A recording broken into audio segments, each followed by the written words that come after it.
বলুন, কি দেখতে পাচ্ছেন আপনি? আমার হাতের এই সাদা বস্ত্র, নাকি এতে লেগে থাকা এই কালো দাগ? এবারে সত্যি কথা বলতে কি, আপনার নজর সবার আগে এই কালো দাগের উপরে গেছে। ঠিক আছে, এমনই তো হয়। ভীষণ কম মানুষ থাকেন যারা ভাবেন কোনো ব্যক্তি ভীষণ পরিশ্রম করে এই বস্ত্র ধুয়েছেন, এটা শুকিয়েছেন। বেশিরভাগ মানুষের নজর যায় এই দাগের উপরে, ভাবেন যে এটা কি করে লাগলো। কিছুটা এরকমই হয় আমাদের ব্যক্তিত্বের সাথে। আমাদের শুভ কর্মের ওপরে আমাদের একটা খারাপ কর্ম ভারী মনে হয়। এবারে ভাবুন, যদি আমি চন্দ্রের কথা বলি, তাহলে তার শীতল আলো দেখার পূর্বে তার কলঙ্ক লক্ষ্য করেন, সেই চাঁদে লেগে থাকা কালো দাগ দেখে নেন। সেই জন্যই বিশেষ করে যারা শুধুমাত্র শুভ চিন্তা করেন আর উপকারী কর্ম যারা করেন, তাদের আমি বলবো সাবধানে থাকবেন। কারণ আপনার একটা খারাপ কর্ম চিরকালের জন্য উদাহরণ হয়ে দাঁড়াবে। রাধা রাধা। সাফল্য। যদি আপনাকে জীবনে সাফল্য পেতে হয়, তাহলে আপনি একাধিক মানুষ পাবেন যারা একাধিক উপায় বলবে আপনাকে সাফল্য পাওয়ার। দীর্ঘ সময় ধরে পরিশ্রম, চেষ্টা, নির্ধারণ, নিষ্ঠা এই বিষয়ে ভাষণ দিতে থাকবেন। একাধিক রকমের উদাহরণ আপনার সামনে তুলে ধরবেন। কিন্তু আমার এটা মনে হয়, আমরা কেন সেই বিষয়ে কথা বলি না যা মানুষকে অসফল করে তোলে? শুধু দুটো ব্যাপার অসফল হওয়া নিশ্চিত করে। শুধু দুই ধরনের মানুষ বেশিরভাগ অসফল হন। প্রথম তারা যারা ভাবে অনেক কিছু কিন্তু কিছুই করে না। আর দ্বিতীয় তারা যারা অনেক কিছু করতে থাকে কিন্তু ভাবনা চিন্তা না করে। ভাবনা আর কর্ম, এদের মাঝে সামঞ্জস্য রাখা খুব জরুরি।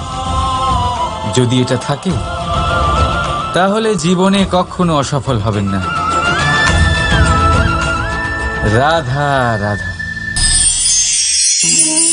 আপনি অনেককে এই কথা নিশ্চয়ই বলতে শুনেছেন, এই ব্যক্তির দৃষ্টিতে দম্ভ আছে, এই ব্যক্তির চোখের ওপর অহংকারের পর্দা পড়ে আছে, ইত্যাদি ইত্যাদি। চলুন, আমি আপনাকে একটা প্রশ্ন করছি। আপনি দেখেন কি দিয়ে? দৃষ্টি দিয়ে নাকি দৃষ্টিভঙ্গির সাহায্যে? ভাবুন। চিন্তায় পড়ে গেলেন নিশ্চয়ই। দৃষ্টি যে কোনো বস্তুর বা যে কোনো মানুষের শুধু বাইরের রূপটা দেখায়, যেখানে দৃষ্টিভঙ্গি আপনাকে সোজা আসল পরিচয়ের সাথে সাক্ষাৎ করায়।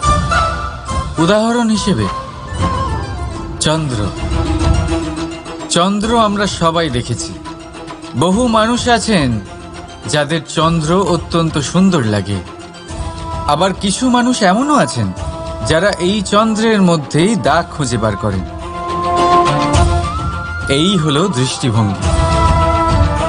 যদি নিজের দৃষ্টিভঙ্গিতে প্রেম রাখেন, ভালোবাসা রাখেন, সম্ভ্রম রাখেন, তাহলে তার বদলে আপনিও প্রেম আর সম্মান অবশ্যই পাবেন।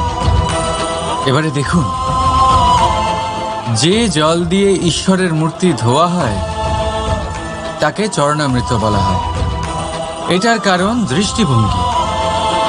এখন আপনি পাথরকে ভগবান ভেবে পুজো করবেন, নাকি ভগবানকে পাথর ভেবে পরিত্যাগ করবেন? সিদ্ধান্ত আপনার।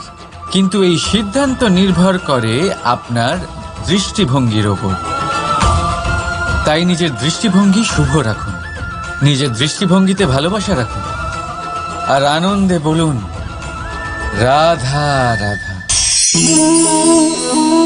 বড় বড় রাজমহলের বড় বড় ইমারতের চূড়া কত সুন্দর হয়, কিন্তু আপনি কি কখনো এই বিষয়ে ভেবেছেন যে এই সুন্দর চূড়ায় পৌঁছতে গেলে আপনাকে পৃথিবীতে পা ফেলতেই হবে?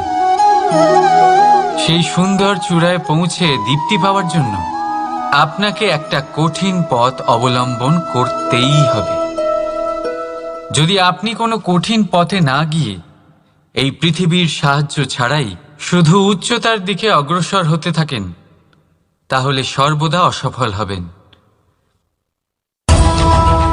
সেই জন্য নিজের স্বপ্ন পূরণের এই যাত্রাতে নিজের পথ কখনোই হারাবেন না, নিজের পথ থেকে সরবেন না। যদি এমন করেন তাহলে তো আপনার স্বপ্ন পূরণ হবেই না, তার সাথে আপনি নিজের পথও হারাবেন। রাধা রাধা।